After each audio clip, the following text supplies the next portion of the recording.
How do you grow your mobile business sustainably for the long term? Hello, and welcome to Retention Masterclass. My name is John Koetsier. And I'm Peggy Salz. We're your co-hosts as always on the show. Great to have you again, Peggy. Every mobile publisher wants great users, and they don't just want to get them, they want to keep them. And guess what? Shockingly, they also want to monetize them. One company that helps publishers accomplish that better than most is Liftoff. Yeah, and you've probably seen that as well, John. I mean, I know what you do over there at Singular. Your ROI reports on ad partners, ad networks for Singular, they've come up. And I have to say that I also know the company very well by firsthand. I do the Mobile Heroes podcast, and which you may or may not heard of. And more importantly, you may or may not have seen me in a Mobile Heroes comic book with the superheroes of mobile. Superheroes of mobile. Yeah, And I think yeah. we're like the force of evil. I mean, like Dr. Evil or somebody like that in the Yeah, comic I book. think so too. I do too. Something like that. I'm not sure. Anyways, back on topic here. We interview a lot of retention heroes on this show, and we figured it's time to start talking to some of the radioactive spiders that turn them into superheroes. Yeah, well, I'm into radioactive spiders, John, because I'm into superheroes too. So I'm not quite sure about that analogy, but I would say our guest today, Dennis Mink, he's pretty close to Nick Fury in my book. Maybe even the dark coat I'm seeing here. But in real life, he's VP of Marketing at Liftoff. He's on our show today. So Dennis, welcome to Retention Masterclass. Great to have you. Thanks, guys. Happy to be here. Awesome. Super happy to have you here. And let's start off with a pretty broad question.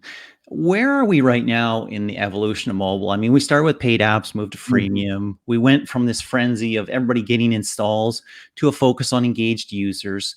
We're now seeing increased focus on retention, subscriptions. That's one of the reasons why Peggy and I are doing this podcast. Where do you think we're now? And what do you see as the next logical steps? Good question. It's I've actually I entered the market back in 2014, and it was still, I mean, much of the industry was still focused on just acquiring installs, and Liftoff, we came in with this focus on post-install conversions and generating revenue from apps. Back then, 2012, 2013, 2014, if you guys recall, it was pretty sexy. It was a very sexy, exciting industry. Everyone wanted in to it. Now we're like, God, 2020, right? It's completely changed. I think sort of the excitement of mobile has really passed. It's rare that we see any hot, new, exciting app come out, really kind of any sort. I think TikTok is not even arguably like the most exciting thing we've seen in a long time. And I think it's just like, it's a business more than anything.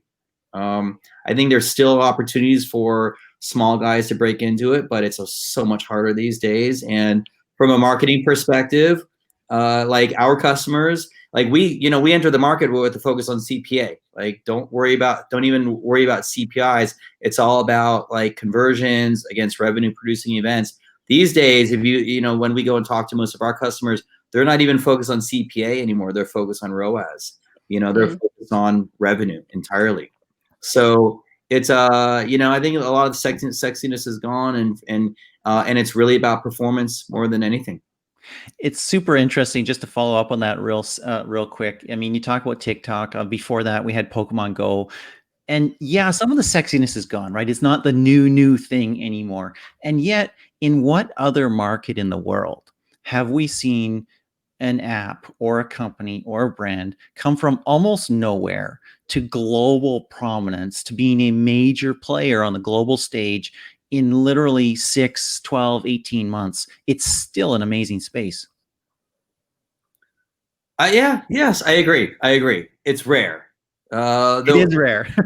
It's like, I think they are very much the exception. It's just but if you go back to like those early days of the App Store, and you could be absolutely nobody, but you've got some good skills with a good idea, you could have a ton of success. And these days, it's just so much harder, and you need a lot more money to break out, to get people's attention. You can't necessarily rely upon, like virality anymore. So interesting space though.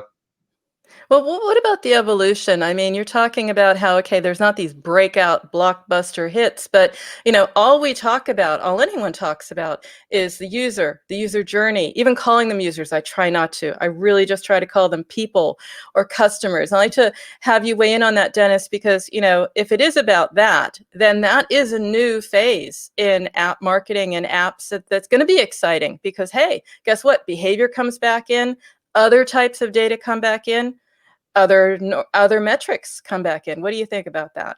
Yeah. So, all right. Sort of if I go back, like, phase one that went on for a number of years is build a great app, and you will have success for the most part. I see us as overall being long past that. We are definitely in the stage where you need to have really good marketing to support your app.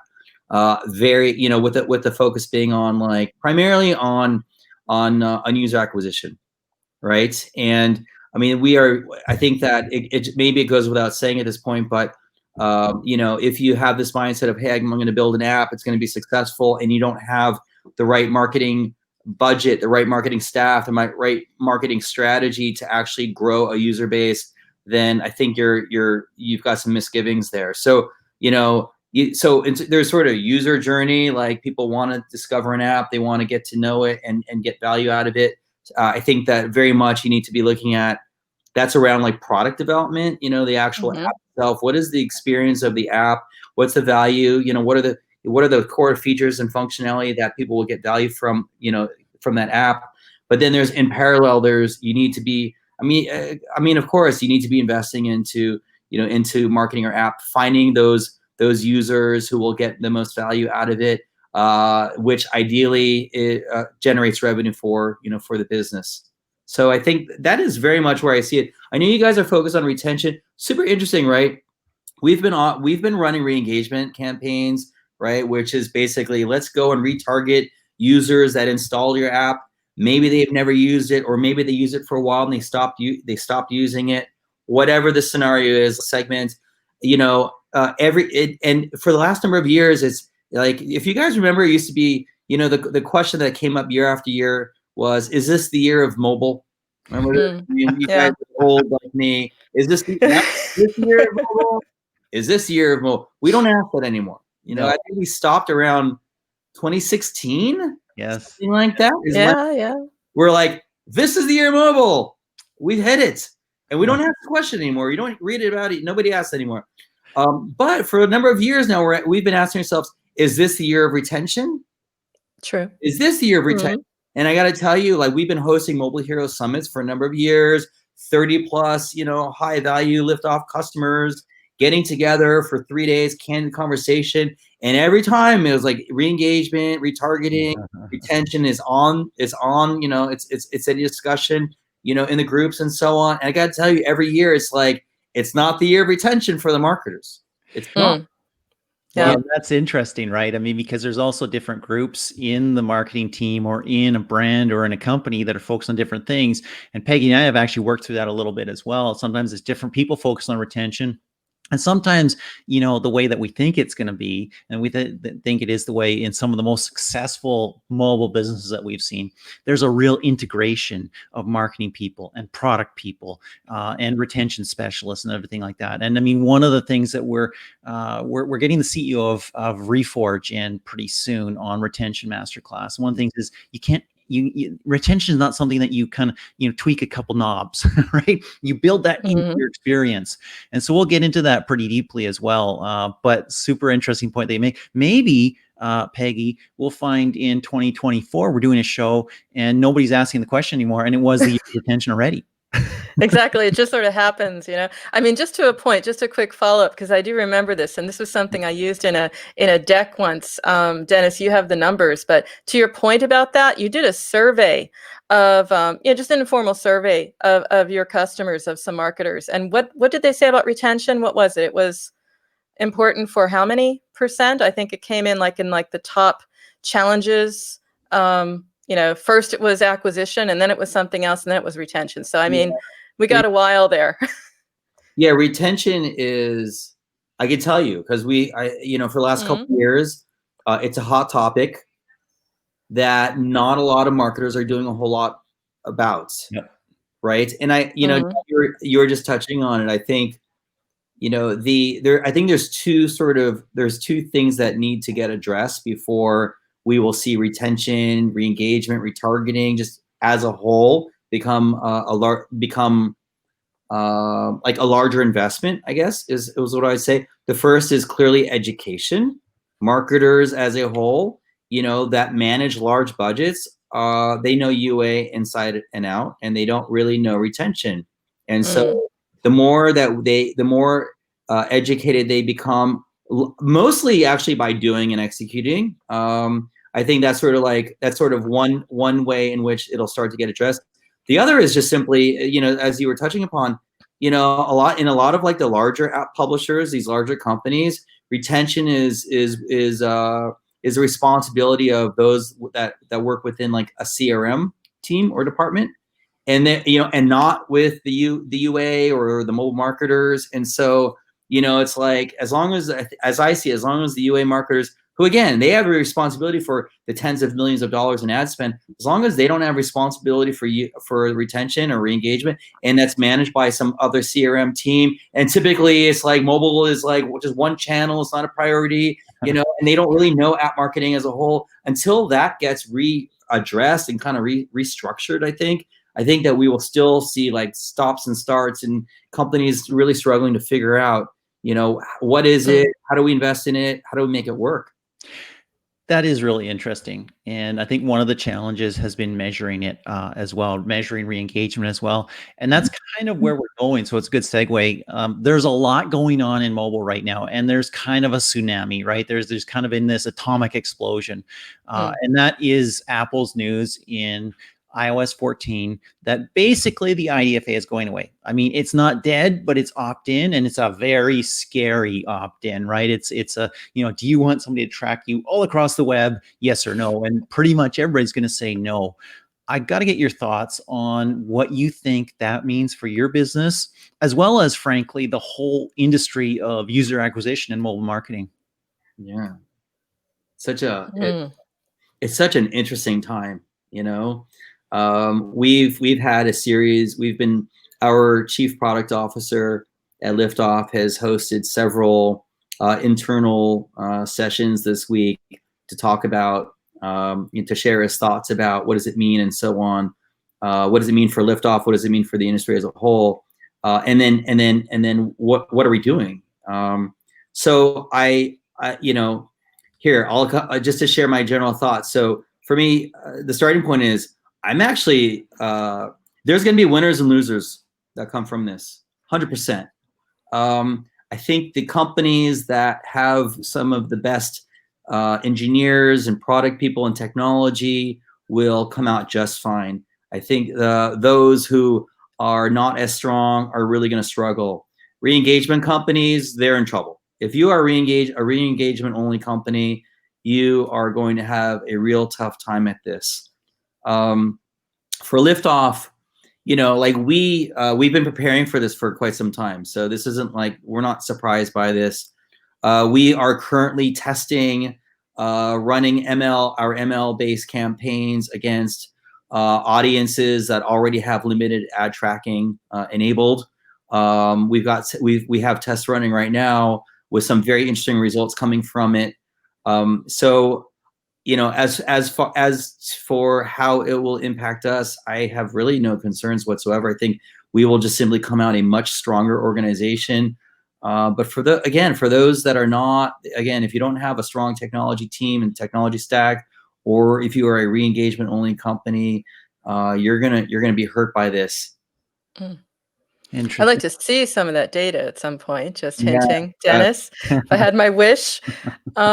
But you talk about winners and losers. Let's get back to retention. I'd like to know, because you have so many customers, I'm interviewing them on Mobile Heroes for 4 years of people who really know their art and science, right? So I'd love to hear from you some examples of some companies that are doing it really, really well. So really good examples, high retention you've seen, maybe also some idea of like what attributes to that, what makes that possible. Sure. So, listen, at sort of at my core, I'm a product person, which to me means you build a great app, a great service, and you will just naturally generate high retention. I've been, I don't know if either of you play games. I've been playing Clash of Clans on and off for at least 5 years, and when Shelter in Place kicked in, I was just like, I'm going to download Clash. I haven't played Clash in a while, and I got to tell you, I spend more money in that game now than I ever have. And why? What is it? It's not, it's Yeah. like there's always a habit. Ultimately, they've built some capabilities into the game that just make it so attractive to me. The social element, there's a very strong community element to it, which I absolutely love. So I'm connected. Like every couple of days, I'm clashing against another clan with my clanmates, and like I have to be there. I've got to donate troops. I got to support these guys, and so I feel very beholden to them. It's like I got my own little community here that keeps me coming back, and the community keeps me spending because I'm like a co-leader, and I want to make sure I can donate troops to them so they have more success and kind of and think about this. Like a part of why I spend money in the game is so I can like make donations to these guys. It's also just to almost. It's so ridiculous. It's so ridiculous, but I like to be a role model to these guys. You guys be generous, Oh, wow. donate, support each other, and they know I'm very reliable and I keep doing these things. And that leads me to spending money in the app. So good for those guys. As an example of a gaming app, how do you but it's built into the app itself, Mhm. That is super interesting. I mean, you basically said, hey, this app, there's a community. It's a social network for me. It's an opportunity to show leadership. It's an opportunity to be a part of a team. And yeah, I don't want to let down the guy next door, right? And the guy next to me. And so there's perfect mechanics built into that app to keep you engaged and keep you coming back and keep you spending as well. And that kind of relates to the next question I had, because we've seen a massive shift in mobile during COVID-19, during coronavirus, right? I published some Adobe data recently, which said that COVID-19 accelerated retail 4 to 6 years, mobile retail 4 to 6 years, right? E-commerce. And we've seen in games as well, massive engagement. We saw record revenues in games in China, for instance, as that shut down first. We saw huge engagement, about 20% more installs across the board in the first quarter. What have you seen in terms of perhaps user acquisition, but also retention due to COVID-19 over the past few months? So it's been interesting, right? It's been really interesting. Chinese curse type of way, yes. Yeah. COVID-19 has impacted the sort of the app industry in different ways. There's some verticals that are really suffering, but it's not just the app vertical. It's that entire industry. Like travel's number one. Like our travel, our travel customers are not spending. There's no reason for them to spend any money. There's no travel going on. And the other hand, we've seen like significant spikes in growth in spend and engagement and usage and so on amongst gaming and e-commerce, just as all the data shows. That we have our own research reports that we've been putting out that we just released on shopping apps last week, and same thing. It's just like incredible growth. It's happening globally, but it's very much there's winners and losers for sure. Interesting. Thank you. You do a lot of retargeting as well. Can you talk a little bit about the challenges of reactivating a user or customer, and maybe the ROI of retargeting as compared to acquiring brand new users? Are you asking from like a mobile perspective or from Yes. a Liftoff perspective? Well, how about a mobile liftoff perspective? Mobile Liftoff. Well, you know, because because we do our own retargeting and reengagement to like Liftoff customers or former customers, and then of course we run retargeting campaigns on behalf. Right. Oh, okay. Talking mostly in terms of your customers, what they're seeing, what they're doing. Yeah. So yeah, we work with a lot of you know, so a lot of the companies that we work with where we're running re-engagement campaigns, it's a lot of subscription services and a lot of gaming companies, and I want to say some e-commerce companies. You know, typically it's quite interesting, right? So it's like we have a very healthy re-engagement business. A lot of that crosses over with UA. So it's like a lot of our re-engagement customers are running UA and re-engagement together for them. And that will include re-engaging both Liftoff acquired customers as well as users they've acquired through other channels. I can tell you, you know, what I can tell you is where our customers typically have success with re-engagement. Number one, it always comes down to they are well staffed. They've got, you know, they invest time and money into re-engaging users. They have an understanding. There's usually a fairly good segmentation strategy as well. You know, typically it's not too crazy of a segmentation strategy, but it's not just simply let's go and retarget users that installed but never actually activated. There's usually much greater sophistication to the segments. So, you know, and then there's some level of sophistication around the actual messaging, like the ad creative that we design. That's, you know, with a messaging and design that's more specific to the segment that we're targeting. But again, you know, like I said earlier, it's like we've run, you know, it's like, you know, advice that I offer to marketers all the time is whether it's UA or re-engagement, you're going to have to like make an investment of time and resources in order to figure it out and get it right. For us, that means we need to give our ML time to test and optimize and so on. We got a great team that's, you know, actively managing campaigns. So it's half automated, you know, it's automated, but we also are hands-on with our ad ops team. But if marketers don't have the tolerance for that, you know, if they're impatient, if they're focused on just like, you know, on sort of like top of funnel metrics like CPI or anything like that, typically we will, you know, they will not have success, whether it's UA or re-engagement. So you're giving advice to marketers there, Dennis. That's good. But you know, you also have advice, I think, that's really valuable for B2B marketers listening in to learn from you. Because let's look at your B2B marketing. I mean, I have to say there are some companies, we'll not name them, they're saying, hey, you know, we have to get a Slack channel. I'm thinking, you already have, and you told me, 1,600 in your Slack channel, right? I recently became a member of the Slack channel. I'm thrilled to say, This you is know, the first I hear of it, by the way. I'm almost so offended. John's going to be jealous now. John wants to be in on it. No, I'm You just kidding. need to But ask, John. Just ask. just ask John. See, it's that good. It's just a community. But, you know, think about it. 1,600 people, you know, communicating in a community, talking, exchanging, seeing you as, you know, a brand they can connect with, right? There's a lot to be said for that. You have other milestones that I'd love to hear, you know, and sort of run down, because you've been doing this now for, I think it is 5 years. I'd love to know what started you, because now everybody's talking about, particularly now with COVID, right? Everyone wants to talk through their content, connect through their content. Everyone has a webinar. We won't go there, about how many people are just sort of like clogging up my inbox with incredible webinars. I had a webinar today and offer, you know, on niche topics that nobody cares about. Won't go there. You don't have it. I mean, like things like, you know, going back to submarine cables and telecom, you know, telco stuff. I mean, you really want to do that? You really want to tell me about that in that format? I don't think so.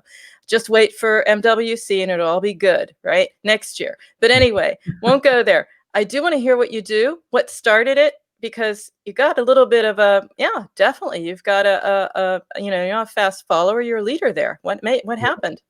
Yeah. So what is up with all of these random webinars that companies I've never heard of are inviting me to? It's like, Names. I don't get it. I'm constantly invited to all this garbage. I'm like, suddenly I'm on everyone's list. It is incredibly, incredibly annoying. Oh, and sorry, because the biggest pet peeve of mine, you know, there are, I agree, there's leaders and there's a handful of leaders and there's mostly followers. But what is up with everybody? You know, my whole LinkedIn feed is filled with like promotion of webinars where you've got all the guest speakers with their circles and heads, or their heads I'm inside guilty of that. like my design team, I'm like, you guys, and if you look at Liftoff, you know, we've been killing all the heads and circles. No more of that. It's just like, but this ultimately is what I find in you know, in B2B marketing is most listen, I don't want to like, I'm not really sure what to make of it other than what I've been thinking and saying for many years now.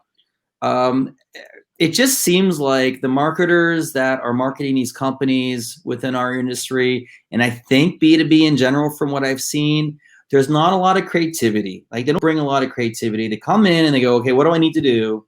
And they kind of look around what others do and they start just doing the same thing, you know, which in B2B, it's a lot of webinars and it's a lot of research or white papers, some guides and blogs. And that's pretty much it. So when I joined Liftoff, it's almost 6 years ago. For me, it all started with what do we have of real value that we can offer to the industry, to the marketers that would be really of value? And I said, well, we're sitting on a bunch of very interesting, like deep funnel data, and nobody's really sharing anything like that in our industry. I said, let's be the ones to share that. And I honestly, if the numbers are good, fantastic. If they're not so good, I don't really care. At least let's give the industry some benchmarks that they can measure their own campaigns against, from an install to a purchase, and what those conversion rates look like throughout. And so that was a start. And John, I don't know if you remember, I remember like you and I had a conversation, like I was very excited. I talked to this guy, John, working for VentureBeat. I think you were running research at the time over there. This is literally 5.5 years ago. I'm like, hey, dude, we got all this great data. I'm going to release this report out there. We'd love it if you would share it. And, you know, maybe it's a value to share with the industry. But that for us was a starting point. I was like, let's just get something out there that is actually of value to the industry. And, you know, over the years, this has been, and to do it with a very authentic voice, and make sure it's something that the industry will actually value, or some segments of the industry will value, you know? So from there, it was very much like, we were working with all these non-gaming marketers, and I got to know these guys. I was like, wow, these guys have such a hard job. I think it was Invoice to Go, talking with the head of marketing for Invoice to Go. And she was telling me they have an app that's designed for like contractors and, you know, outside salespeople, that when they go and meet with a prospect or a customer, they want to be able to give them send them an invoice from their phone. Okay. And they had this app, and there's tons of them in the App Store, and they're all charging $2.99 or $3.99 to download. But these guys have a subscription service. So her job was to be able to go out there and find their target market, get them to download the app, use it, and convince them to pay a monthly fee to use this app versus $2.99 as a one-time fee. And I was like, holy crap, these guys have such a hard job, so much harder than marketers of gaming apps, which is where 90% of the revenue was, 90% of the ad spend. You know, it's from all these conversations with marketers doing things like this is their challenge. I go, it's so much, that is so hard. And there was like no case studies, there's no knowledge sharing going on in the industry at that time, you know, and they want to learn from each other, they want to connect with each other. And so I said, you know what, man, these guys are the real heroes of the industry. And then I, you know, floated this idea around my head for about a month of creating Mobile Heroes, where we basically give these guys an opportunity to tell their stories, wins, their successes and their failures, their challenges, a little bit of the background and history. Just give them an opportunity to share some of their knowledge with the rest of the industry as a way of, like, you know, kind of crowdsourcing the knowledge that was not being shared. And that was the start of Mobile Heroes. And since then, we built in a community aspect with Slack. We have all these Mobile Heroes events that we've hosted. It's very much, and just to understand, it's just like Liftoff, we're just completely in the background. I just want to give these guys, let us be your sort of the PR marketing, support infrastructure to give you guys this opportunity to share and connect and learn from one another. And that was the impetus, was those series of conversations I had back then. Very, very, very cool. And I hope that time, I can't recall it. I remember meeting you a long time ago, but I can't recall that time 5, 6, 7 years ago. I hope I actually wrote something about it. Not a word. Oh, oh boy. It's come back to bite me. Come on, man. And I'd reach out to you and and then you went What's that? And then you went and you joined Tune at some point. I did. I was there for about 3 years. In my defense, I will say that when I stopped writing full-time for VentureBeat, I had tens of thousands of emails in my inbox. And it was not uncommon for me to get 500 or 800 in a day. So yeah, it was a little challenging. But you talked about doing some interesting things. You talked about breaking the box a little bit. Marketers tend to be pretty conservative, especially B2B. And you broke a few rules. You did something a little scary, actually. You said, hey, even if the data sucks, we're going to put it out there. Even if it doesn't make us look good, we're going to put it out there. Where'd you get the courage to do that? How can you motivate other marketers to have some courage as well to share more? Ooh, it's a good question. Where did I get the courage to do it? So, honestly, so I think there's sort of two things I could say about that. The first is, honestly, it's just in my DNA. Like, let's just go have an honest conversation with the industry and see what comes. Let's just be an authentic, honest, voice, and we're just normal, down to earth, smart people. We don't do things, maybe we make mistakes here and there. We work hard. We continue to improve everything that we do as an organization and as individuals that work for an organization. So for me, it's just simply, hey, you guys, we're sitting on lots of data. I think that there's a lot of value that we can provide to the industry by being the company that offers benchmarks. Again, and I know it's just like, you're going to be running your campaigns. You're investing heavily in Facebook and Google, and we're programmatic and we're early and young, and our numbers are going to look pretty different because the nature of programmatic is different than what you're going to see from the sands and so on. But let's get out there. Let's share this with the industry. So I think that was just kind of like the net. And then secondly is my CEO, Mark. He gets it. He gets it. And he's not afraid. He's not he supports me. He supported me, from the start. Just like we'll talk through things and it'll be like, yeah, sounds like a good idea. Let's do it. And he lets me run with what I think is makes the most sense for us. And I can go in some pretty interesting directions. He's always supported me in that.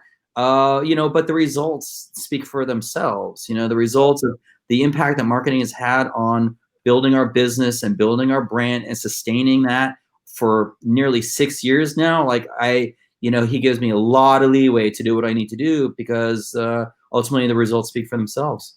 Good. I'd like to understand a little bit about that mix, Dennis, because, you say it like, oh, well, it makes sense and it's authentic and it's sharing, it's giving back.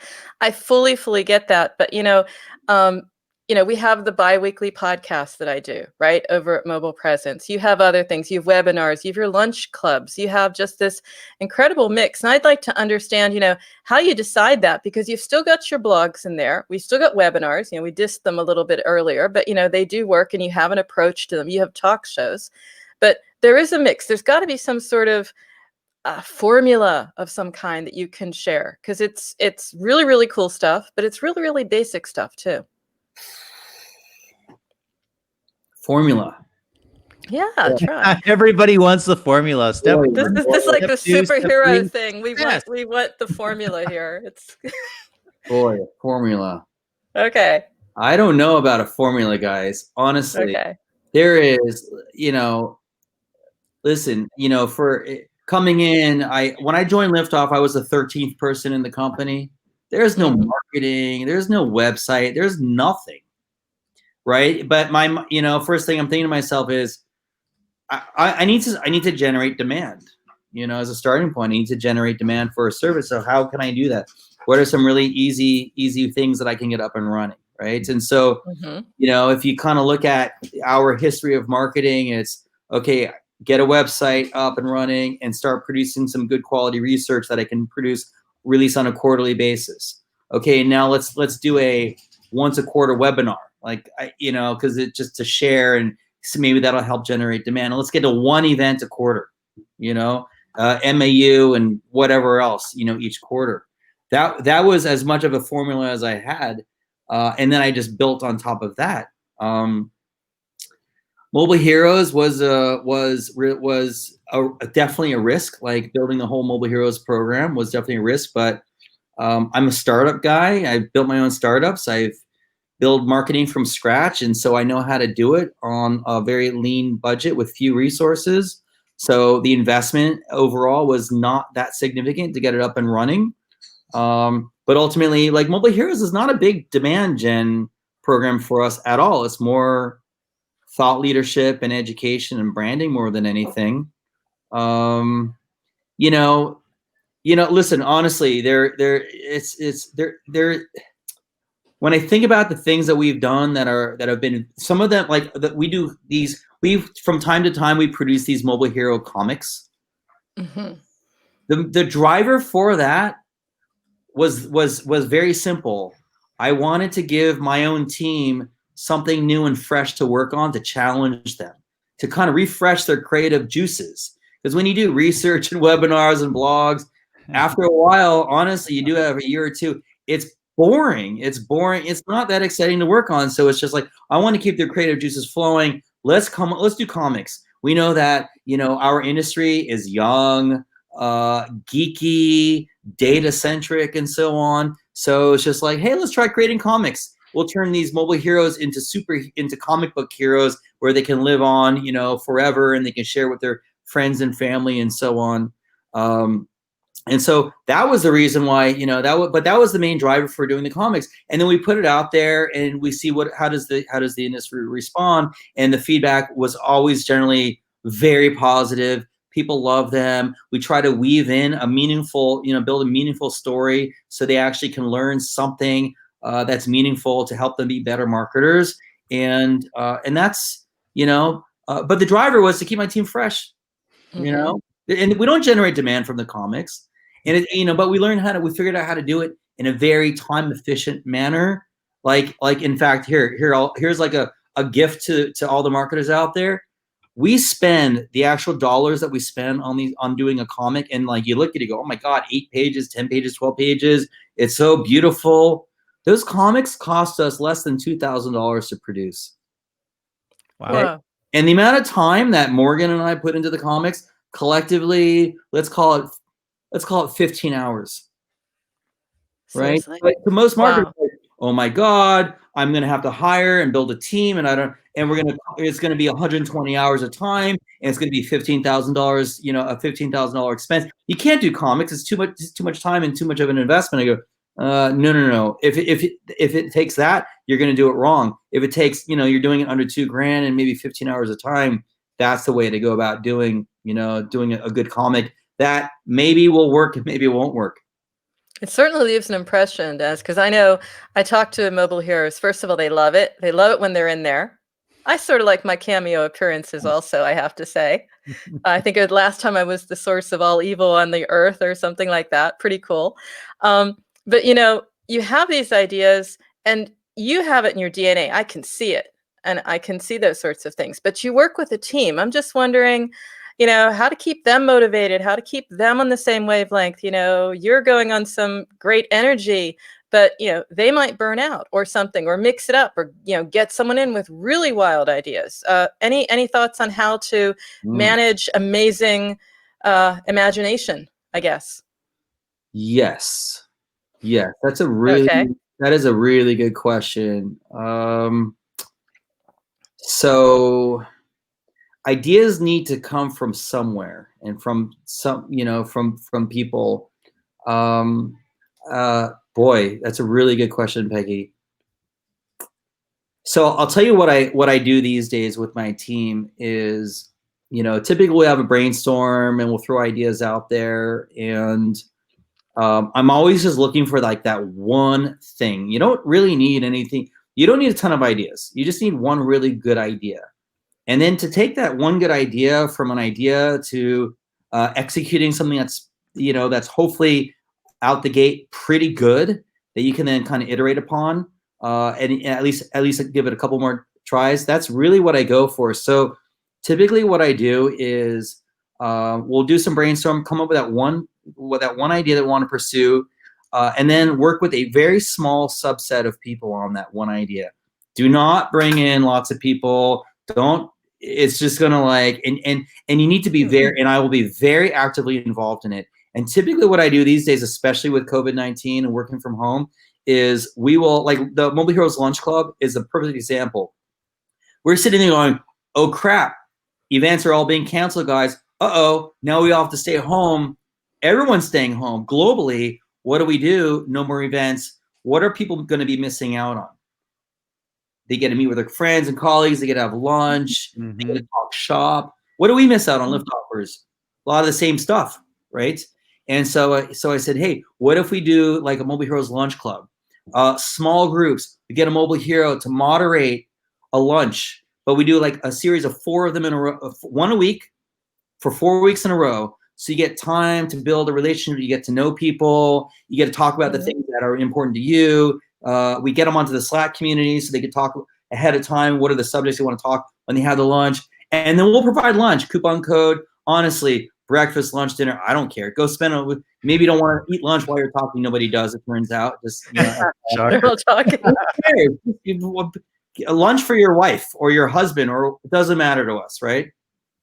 So, but the way that I worked with the team of, there were 3 of us, is we just met, we would meet for 30 minutes to an hour, 3 days a week to work through all the details, okay? So many details need to get worked out. Like, okay, how about the coupon codes? Well, geez, we can't use this one service in Europe. Okay, let's try using another one. Hey, we got the moderators, we got all of our heroes signed up as moderators. Let's get feedback. Let's survey the attendees after each lunch so we could get feedback on, so we could give to the moderators with feedback for ourselves, right? So we can improve these in real time. Because we have no idea. I'm like, I kept saying like to us and to the moderators, go, you guys, we've never done this before. We've never tried to like moderate a group through Zoom or through a computer. We don't know what works, what doesn't work. If it's awkward, how do you overcome awkwardness and so on? How do you get the shy people to talk, et cetera? How do you who talk too much? And so it's just in real time, the 3 of us would work through these things. We have a single doc we use for tracking everything, and we launched the lunch clubs. And I got to tell you, they have been like such a huge hit based upon the surveys, based on all the feedback we get from the 150 marketers that have been attending these lunch clubs for. We've just finished round 2, 8 full weeks of lunch clubs, 150 marketers getting together every single week with a small group of 10 to 12 to talk shop. Very. Love them. So I don't know. I don't know if this is answering your question, but that's one of the ways. It's like somebody's got to stay close to it. Somebody's got to really and pay attention to the details, because things get sloppy real fast in marketing. You know, you really got to pay attention to the details. Yes, you do. Yes, you do. Cool. So we're almost running out of time here, but maybe 2 more questions I'm going to sort of pack into one, and we're going to mobile apps and retention. The first part of it is, what are 2 or 3 of the biggest mistakes you see marketers make with mobile retention? And give us maybe one key thing that every mobile user retention specialist should try. Sure. Yeah, I think, okay, in terms of like mistakes that I've seen marketers make, I think the first one is actually just simply not investing enough time into it.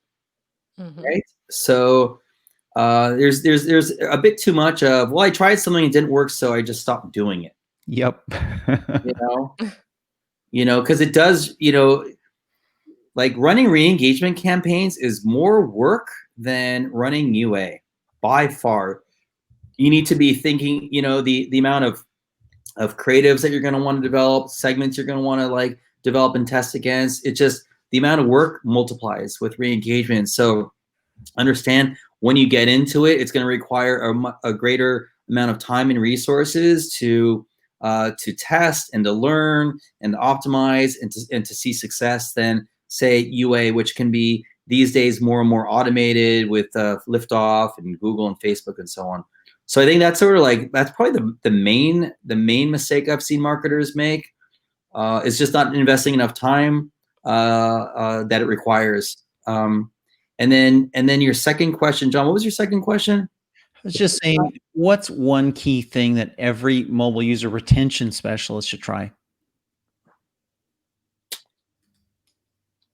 I mean, this goes for UA and re-engagement, and it's definitely around like it's definitely around like creative testing and optimization. What you do on the UA side applies to the re-engagement side as well.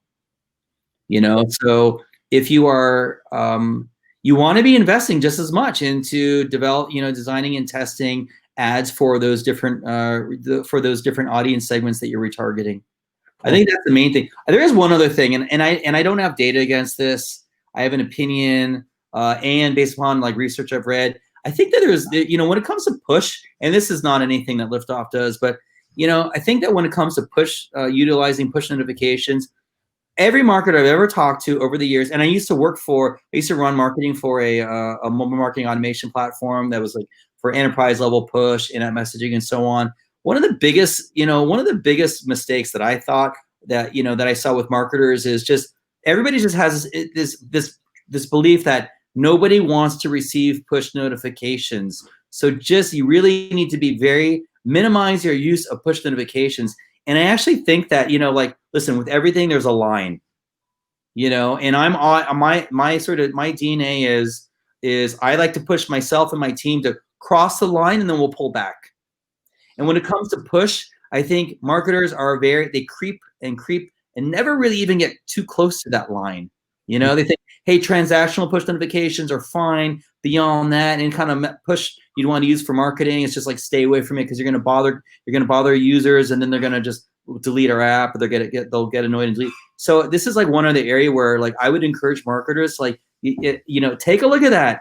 Go get to the line. I think you're fine. Go to the line, cross the line, come pull back, versus taking this approach of slowly creeping and never even coming close. So I think there's a lot of room for utilizing push for retention. Cool. I have to say, Dennis, from crossing the line, breaking the rules, thinking out of the box, it's like some sort of action adventure here, comic hero. I mean, we started out with the whole idea of superheroes and superpowers. It's just been great having you here and sharing some of your superpowers on B2B marketing. I think it was helpful for our audience, and great to have you here. Thank you. Yeah, it's really nice. You guys know, like I'm hosting a lot of webinars and talk shows, in my career, especially these days, and it's nice to be a guest. So, it is. Appreciate that. Great. Thank you so much. My pleasure. Thank you. Well, thank you for joining us on Retention Masterclass, whatever platform you're on. Hey, like, subscribe, share, comment, or hey, all of the above. If you love this podcast, please rate it and review it. That would be a massive help. And of course, until next time, as always, keep well, stay safe. This is Peggy and Salz signing off for Retention Masterclass. And I'm John Koetsier. Have a great day.